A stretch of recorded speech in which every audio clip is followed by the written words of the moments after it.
সব অভিযোগ অভিযোগ মানে মারাত্মক বিপজ্জনক, মানে সবচেয়ে ঘটনা হলো যে এই যে ভেরি ডেঞ্জারাস। এই সমস্ত মানুষ আওয়ামী লীগের নেতৃত্বে যারা ক লিখতে কলম ভাঙে 10টা, এই সমস্ত মানুষ আওয়ামী লীগের নেতৃত্বে আসার পরে আজ কিন্তু আওয়ামী লীগের এই অবস্থা। Sheikh Hasina is in danger. যে বক্তব্যটা দিয়েছি যে কতগুলো অপরিপক্ক রাজনৈতিক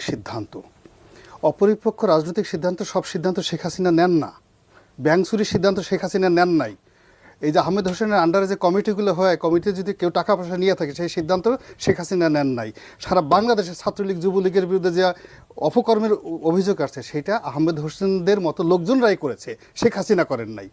এখন নিজের অপকর্ম করে গভীর আস্থা শেখ হাসিনাকে প্রত্যেকটা লোক কথায় কথায় শেখ হাসিনাকে হিমালয়ে উঠিয়ে নিচেরা নিজেদের বাস দিয়ে দিয়েছে। আজ থেকে 20 বছর আগে 10 বছর আগে যে সমস্ত লোক রাস্তায় ভাত খাইতে পারতো না, বাজার করতে পারতো না, তাদের ধানমন্ডি গুলশান বনানীতে বাড়ি গাড়ি একটার পর একটা, এখন পর্যন্ত সেই সমস্ত লোক যদি আর সমাজে